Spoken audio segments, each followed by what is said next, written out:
L'ail est un légume charmant à cultiver car il n'est pas trop difficile et se conserve très bien. Donc, d'une récolte d'été, vous pouvez avoir de la nourriture ou de la nature aillée à manger pendant longtemps. En fait, j'ai ici une ampoule que j'ai récoltée exactement il y a 1 an et qui a été suspendue dans la véranda de ma maison, ce qui est un très bon endroit pour conserver l'ail car il veut juste être gardé au sec essentiellement à l'intérieur. L'atmosphère est agréable et tout cela est bien, sauf que je ressens juste un petit morceau mou. Mais oui, ce n'est pas mal pour 1 an. Donc 1 an plus tôt, celui-ci ressemblait à ça. En fait, il y a 2 différentes, pas exactement des types, mais différentes récoltes ici. Il y a un extérieur et un intérieur, et je cultive. J'ai trouvé que cultiver de l'ail en extérieur au Royaume-Uni en ce moment, pour une raison quelconque, je ne sais pas en fait, attrape beaucoup de rouille. On peut encore voir un peu de rouille, bien qu'on en ait enlevé la majorité ici. Sur ceci, sur les feuilles, cela fait jaunir les feuilles prématurément, et on voit d'abord de petits points orange, puis ils se développent et arrêtent principalement la photosynthèse foliaire. Donc, c'est de l'ail d'extérieur qui a été récolté il y a 6 jours, le 18 juin, ce qui dans notre climat et à notre latitude est un peu tôt. Normalement, je dirais environ aujourd'hui, en fait le 24e, 26 juin, quand tout va bien, les feuilles seraient encore vertes. C'est un point crucial pour la récolte d'ail. Certains pensent qu'elles devraient être jaunes. C'est faux, n'y croyez pas.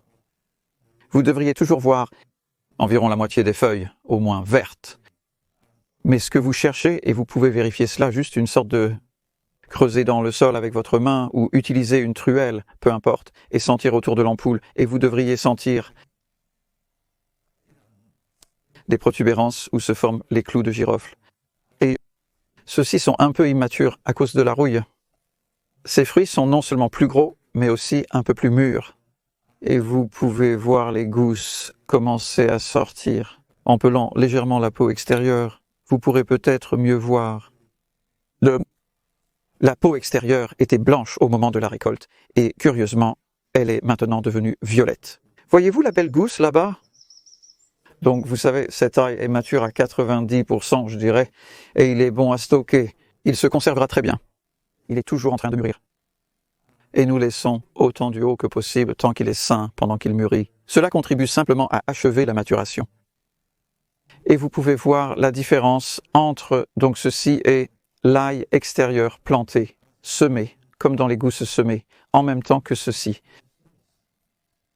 Donc c'est à peu près la différence moyenne entre la culture sous abri, où non seulement il fait un peu plus chaud pendant la période de croissance qui est entre octobre et juin, mais aussi, je trouve, pour le moment en tout cas, sous abri, c'est-à-dire serre ou tunnel de polyéthylène, il n'attrape pas la rouille. Et donc il reste vert jusqu'à la fin et a encore des feuilles assez vertes au moment de la récolte. Et parce qu'il a été en pleine photosynthèse, nous obtenons de beaux gros bulbes. Je suis tellement content de cela.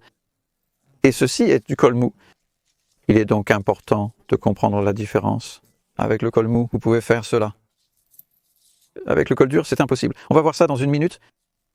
Et ce sont les 2 principaux types, le col mou et le col dur. Celui-ci se récolte plus tôt. C'est probablement la principale différence. Semez-les en même temps. Prenez-en soin de la même manière, même espacement. Mais la récolte des softnecks 2 à 3 semaines plus tôt. C'est pourquoi les hardnecks sont toujours dans le sol. Et les hardnecks ont tendance à être légèrement plus petits et avec moins de gousses, mais ils sont donc plus gros. Donc ça dépend de ce que vous voulez. Ils sont en fait plus faciles à peler. C'est un attribut assez important. Et je vais prendre celui-ci maintenant et faire une fausse plantation avec là-bas, où nous allons jeter un œil à l'ail hardneck. Voici en comparaison l'ail à tige dure. Et vous pouvez voir la différence là par ces tiges qui sortent, qui est potentiellement une tige florale. Il a une petite pagode sur le dessus où la fleur se formerait si on le lui permettait. Nous en avons manqué 2 ou 3, mais normalement vous récoltez ces derniers comme ça. On les appelle des tiges que vous pouvez manger, et cela serait quelque part fin mai, début juin dans notre situation ici. parce que cela encourage alors la formation de la gousse d'ail. Tout va bien. Donc, vous pouvez aussi voir ici, je devrais montrer cela avant de l'enlever, la rouille. Vous savez, ce serait une feuille verte. Encore si ce n'était pas pour cette rouille, qui sont ces taches oranges. On les aperçoit initialement sous la feuille. Et je suis désolé, je ne peux pas vous en offrir.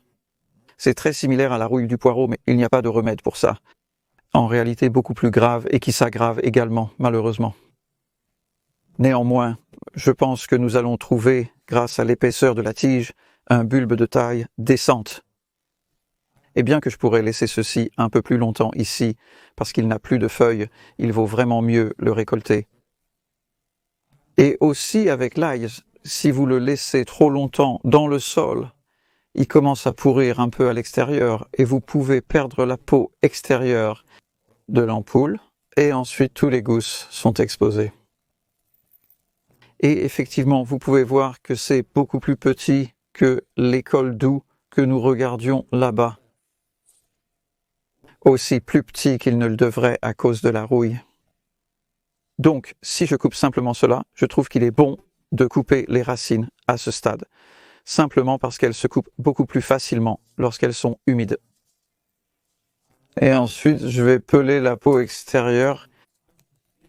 Encore une fois, c'est bien de le faire au moment de la récolte, parce que, alors, eh bien, c'est juste beaucoup plus facile. Et vous avez ce magnifique bulbe blanc,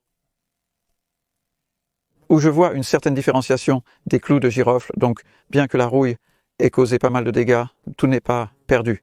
Il reste encore pas mal d'ail qui vaut la peine que nous laisserons sécher.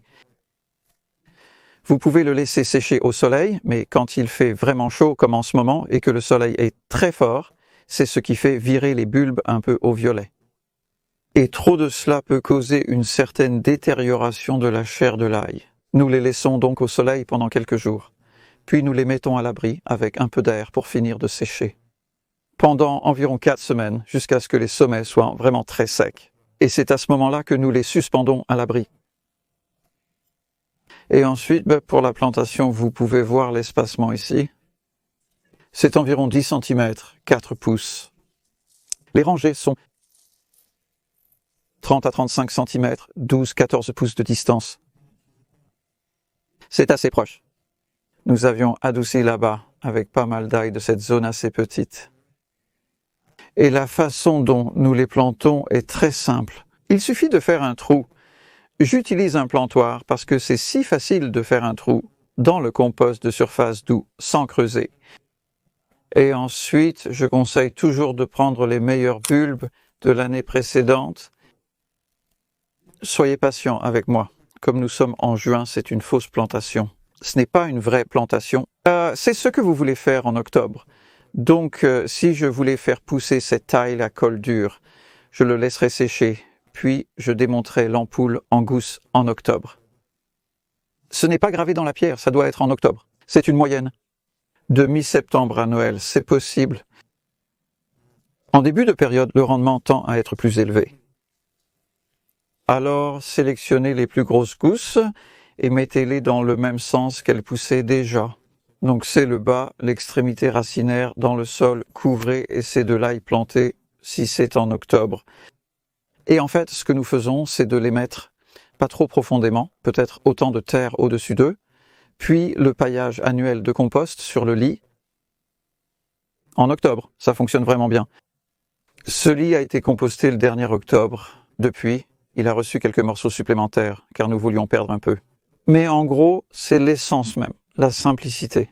Et je trouve que, avec pas de creusage, le désherbage n'est pas un problème car ils ne poussent pas vraiment beaucoup. Et pour terminer, je pense que ce serait amusant de regarder une variante de l'ail, qui est l'ail d'éléphant.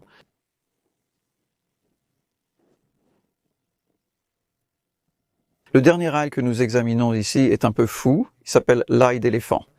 Ce que je pense est en fait le mauvais nom. C'est parce que la saveur est très très douce. Et je le considère maintenant comme un poireau audacieux. Vous pouvez voir comment les plantes ressemblent beaucoup à des poireaux. Et regardez, elles ne souffrent pas de rouille. Pas la même rouille, de toute façon, c'est l'ail là, et ça, choix inhabituel. Désolé, je suis en avance. Je n'utilise pas souvent une pelle dans ces vidéos. mais j'ai fouillé autour de cette touffe et elle est si fortement enracinée. Je pense que la méthode la plus simple pour l'enlever sera simplement de couper un peu en dessous avec cette pelle. Elle est très directe et franche. Et la raison pour laquelle il y a beaucoup de tiges qui sortent de cette touffe, vous en auriez normalement une, parce que vous plantez un ail d'éléphant, récoltez la gousse pour obtenir un bulbe. Mais pour être honnête, j'ai oublié de le faire l'été dernier. Et donc il y avait beaucoup de gousses d'ail d'éléphant ici, produisant beaucoup de bulbes. Et je suis assez curieux de voir en fait ce qui s'est passé en matière de récolte. Nous allons voir toute une gamme de formes et de tailles, et il semble qu'un grand nombre d'entre eux vont être assez gros. Si j'arrête de faire levier maintenant, celui-ci sortira déjà. C'est une autre curiosité à propos de l'ail éléphant, et je suis sûr que certains d'entre vous le savent mieux que moi, les petits bulbilles qui se forment à l'extérieur. Mais quoi qu'il en soit, vous pouvez voir quel merveilleux spécimen d'ail c'est. Donc c'est juste l'un des quelques-uns qui poussent ici. Il y en a un autre. Voici probablement le plus grand. En fait, oui, ils sont assez peu profonds. Alors, en bougeant simplement le levier de la pelle, ça a marché pour tous les libérer. Regarde, waouh! Vous pouvez voir qu'ils poussent dans un coin très proche de cette touffe d'asperges et aussi quelque chose appelé Bon Roi Henry ou épinard du Lincolnshire. Donc, ils n'ont pas eu tout à leur façon, mais ils s'en sortent bien. Et il y en a un légèrement, ouais. Si vous tirez trop fort et ne laissez pas un peu ou ne coupez pas en dessous, vous pouvez perdre la tige. Ils ne se conserveront pas, c'est toujours bon à manger s'ils se cassent, mais pas à stocker. Ceux-ci se conserveront assez bien pendant une durée décente, jusqu'au printemps prochain, ou même plus longtemps. C'est la même histoire si vous les gardez au sec. Il y a tellement de bulbilles ici, et je suis un peu curieux de voir ce qui se passe. Je pense qu'avec leur croissance, je vais tricoter de ce côté en fait, pour ce dernier, parce que je ne coupe pas trop dans les racines d'asperges. Oh, regarde ça, tu es magnifique. Si tu t'attends à ce que ça ait le goût de l'ail, tu seras déçu. C'est plutôt du poireau. Et il n'a pas beaucoup de grosses gousses. Et tu peux aussi voir comment je récolte. À un moment où il y a pas mal de feuilles vertes. Mais regarde à quel point il est mature. Il aurait pu rester peut-être encore un peu